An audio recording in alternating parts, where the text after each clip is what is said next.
Vidi, I guess Championship defence officially starts this weekend. We know you've got a couple of guys that aren't available, but how are, or Matt Leckie in particular, I feel like it's last year again. How's he looking in terms of framing for a start or involvement to kick off the new season? Yeah, I think he's fine. He's had a much better pre-season this year than he did last year. Unfortunately, the first game against Sanfrecce had a little muscle injury, but he's fine, and he should be ready to take his place tomorrow. How well primed do you feel to kick off this A-League season? Obviously, you've already had some Champions League football. It feels like generally, bar off your injuries, you're in pretty good nick. Yeah. How well placed do you feel? Yeah, we're in pretty good nick. We've had the two Champions League games. They've been pretty difficult games for us, but that always helps going into the season. But you really don't know until you start. We feel good. We come back into the pre-season in really good shape, prepared as best as we possibly can, and the test is obviously going to be tomorrow against a very good West Sydney team, and especially playing away there with the support that they have. We had a tough game with them last season, so I'd expect pretty much the same.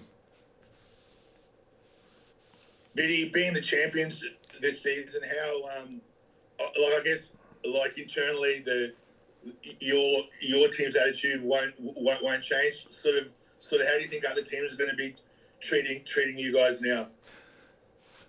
Well, firstly, we're not here to defend the title. We're here to earn it again. So I think that's important. That's the message that we've been speaking with the players, because what we did last year was last season, as great as it was. That's all done. We have to earn everything that we want to achieve this year.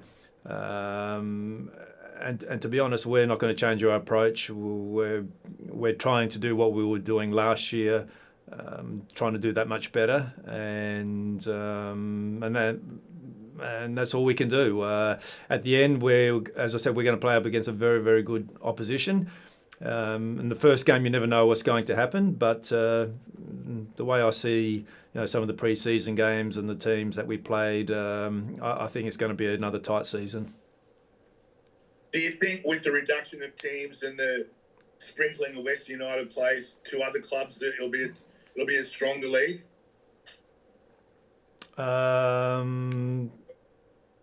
Possibly. I think some of the teams, obviously, like West Sydney, they were able to get third gate, for example. Sydney got Benny Garuccio. So I don't think everyone from Western United have picked up a team. So obviously some of the clubs will be stronger with the inclusions of those players for sure. How much has it affected other clubs? That you can only speak for your own, obviously, Vidi. Just the Western stuff did get settled super late. We know that you've already picked up one player from there, but just the general, chaos, uncertainty over how it would all play out, because your players have mates that are losing their jobs, they're having to look elsewhere. There's that concerns over stability. How did you guys find it? Oh, look, it's always disappointing because players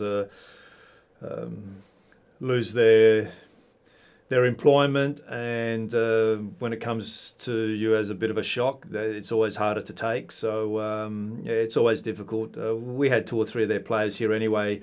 They've asked if they could train with us, and I was happy to do that because one, if we had the opportunity to sign them, it was a good thing, and 2, just keeping them in decent nick if they wanted to go somewhere else. So we had Ollie Laval and Lawton as well with us. So difficult it is for them, but unfortunately, it's probably a part of the history of not so much the A-League and also the old National Soccer League that sometimes clubs get stretched and have some difficulties. Hopefully they can come back next year, from what all the discussions are, that they sort of having a sabbatical this year and coming back next season. So see what happens there. Just Socceroos wise, Vidi, I know that every year there's talk about this stuff, but in a World Cup year, I know that no A-League players were included in the most recent squads because they're out of season, but what does it do for players, for everyone in the league, knowing that there's World Cup spots on the line? Tony Popovic hasn't been shy about saying that he'll look at new players. We saw an Italiano go in and slot straight in straight away. What does it do for players that probably don't need any more motivation, but there's that extra carrot of trying to get into a World Cup squad, be it Socceroos or someone else? Yeah, look, it's always, every season is important in a footballer's career. So the added bonus of having a strong season in a World Cup year is really important. So I think if you're sensible and realistic about everything, your own performance at your club, if it's at a high level, then gives you every possibility of being selected. So if you're not performing well at your club level, then you have absolutely zero chance. So I think the focus should be absolutely playing at a high level at your club week in, week out, and then at the end, Papa will make the decisions. But if you do that, it always gives yourself a better chance to get selected. Biddy, just on Max Caputo, how's he since he's been back from the World Youth Cup? And in terms of this season for him, how important is it for him and for City that he leads the line with, I guess gets a consistent run of games and takes the next step in his sort of, journey? Yeah, it's important season for him, like it is for all the young kids. We have such a high regard of Max, the way he goes about his work during the course of the week. He's still young. He's still learning. Unfortunately, when he had his injury last year in pre-season, it really affected him. And the way he came back was absolutely incredible. So he's had a great pre-season. We missed him for 3 weeks, to be honest, because he went away with the under-20s to the World Cup and didn't get a hell of a lot of game time. He had the 60 minutes in the final game. So it took him a little bit of time to get used back to the intensity of the training, because when you're at a World Cup, you don't, as much as they try to do a little bit more for those guys who don't play, you're always missing that little bit of extra. So it's taken him probably a week to get back into the groove of things, and he looks good. So we're expecting big things. Still young, so it's not easy to lead a line, absolutely, but he has all the mental capacity and the physical capacities to do that well.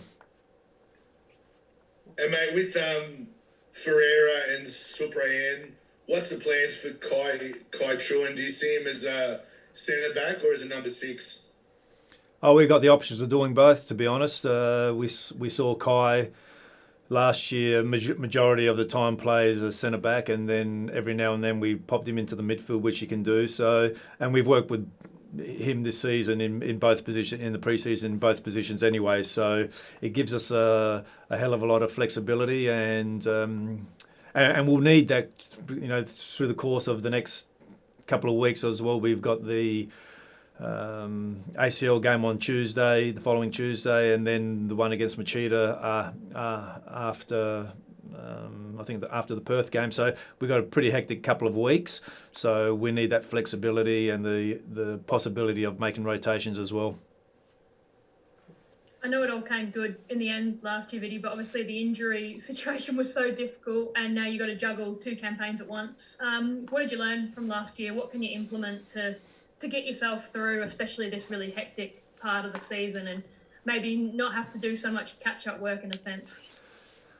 Well, I don't think we really did catch up, because we started the season pretty well, and we had that moment where we did cop some injuries with the senior guys, and the kids who came in did an exceptional job for us. So we're expecting those kids to actually try to take another step again this year. And we've changed a couple of things, but nothing too drastic. And again, for us, it's always going to be about the consistency, because if you get consistency, obviously, I think that's every team in the competition. When you're able to train consistently with the same guys all the time, you're just going to build and you're going to get better. But we're in a bit of a unique situation because we keep churning players out from our academy, so that's going to put the club in a really good spot for years to come. So and I think again you'll see through the course of this competition that some of our kids who haven't played a lot will probably start to play some games as well. So we're excited about that. At the end of the day, they got to earn it as well. It's just not a free ride, and sometimes last year we had the moments where we had some injuries that we had no choice to play them, but you don't know if they're ready, but that once they go onto the pitch that they're going to give 100%, and sometimes that extra bit of energy from the younger players, it's always a positive for the group. Yeah, but just on Stevie Agarkovic, comes up against you guys last year, obviously was part of the team that won the title. What are you expecting from him coming up against City? Look, we have such high respect for Stevie, one as a footballer and also as a person. I've known Stevie a long time, and he did a magnificent job for us the last couple of years here at the club. He chose to go back home closer to his family this season. So we wish him all the best, and probably not this week. But Steve is always going to give 100%, always for the cause. He's well respected for those reasons. He's always thinking about what's best for the team and not what's best for him. So that's what makes him unique. So, as I said, wish him the best, but not tomorrow night.